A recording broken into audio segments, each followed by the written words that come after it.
Assalamualaikum warahmatullahi wabarakatuh. The Honorable Mr. Arif, as a lecturer English course and all of my beloved friend, my name is Friska Waida Ramadhani, study number 24. I will present of a result of our discussion about a maternal and perinatal outcome in pregnancy complicated with pre and gestational diabetes mellitus.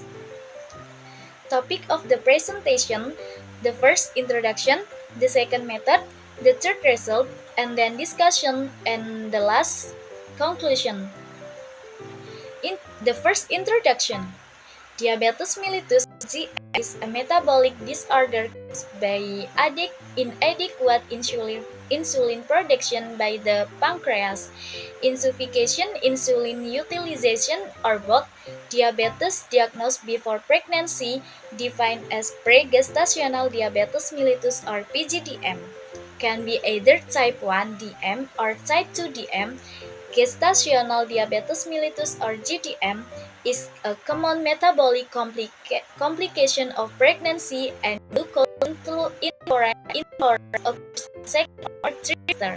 Pregnancy diabetes is closely associated with complications of pregnancy and childbirth in both mother and baby. Mothers with PGDM are at risk of complications such as macrosomia, neonatal asphyxia, preterm labor, congenital abnormalities, and stillbirth. These complications can also occur in women with GDM but are less frequent and less severe due to difference in the timing of onset of hyperglycemic condition. This paper focuses on the difference in maternal and perinatal outcome in PGDM and GDM pregnancy, specifically in Semarang, Indonesia. Although many researchers have studied this topic, this paper shows findings that are slightly different from most hypotheses. Therefore, this contributes to the exciting literature and deserve future discussion. The second method. This study is an observational analytic study with a cross-sectional design to analyze difference in maternal and perinatal outcome in PGDM and GDM pregnancy. The subject of this study were mothers with PGDM and GDM pregnancy who gave birth at Dr. Sarjito Hospital. Secondary data were obtained from medical record.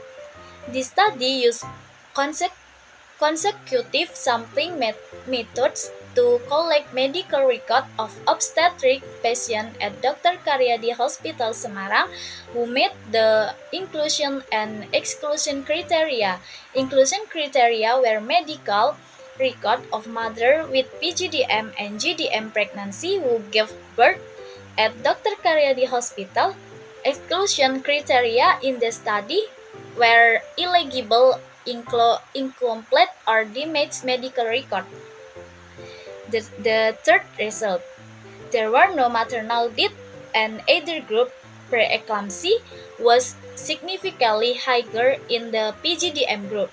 Perinatal deaths and asphyxia were the same in both groups.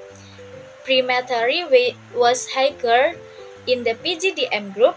Neonates of GDM women appeared to be higher in intrauterine fetal death or IUFD.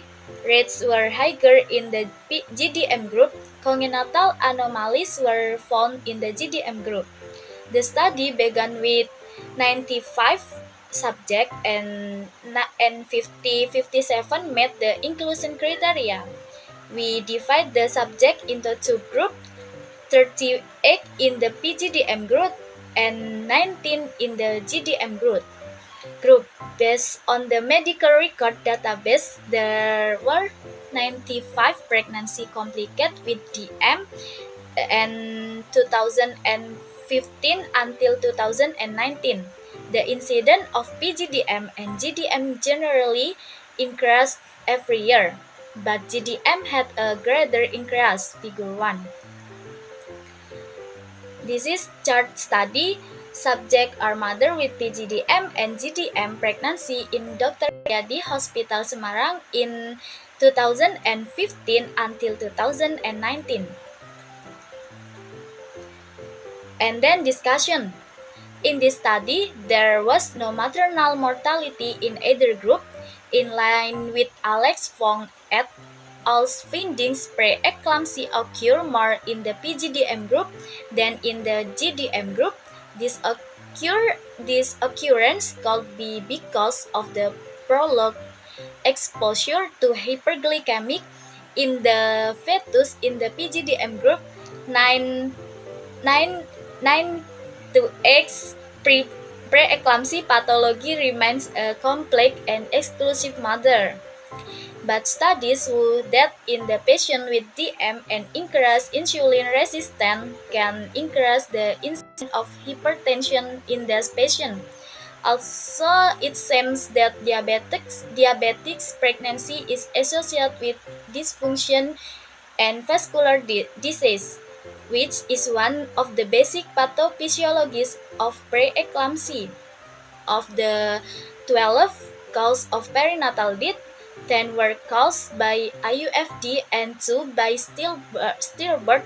IUFD cases were more common in the GDM group than in the PGDM group. The exact cause of perinatal death is not fully explained. However, maternal factors such as preeclampsia, which is associated with diabetes, may also disrupt the placental blood flow and fetal oxygenation result in IFD. So, the most common of IUFD in pregnancy with diabetes is a congenital anomaly.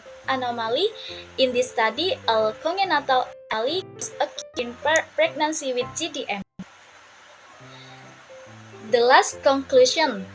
There are differences in maternal and perinatal outcome between pregnancy, PGDM, and GDM.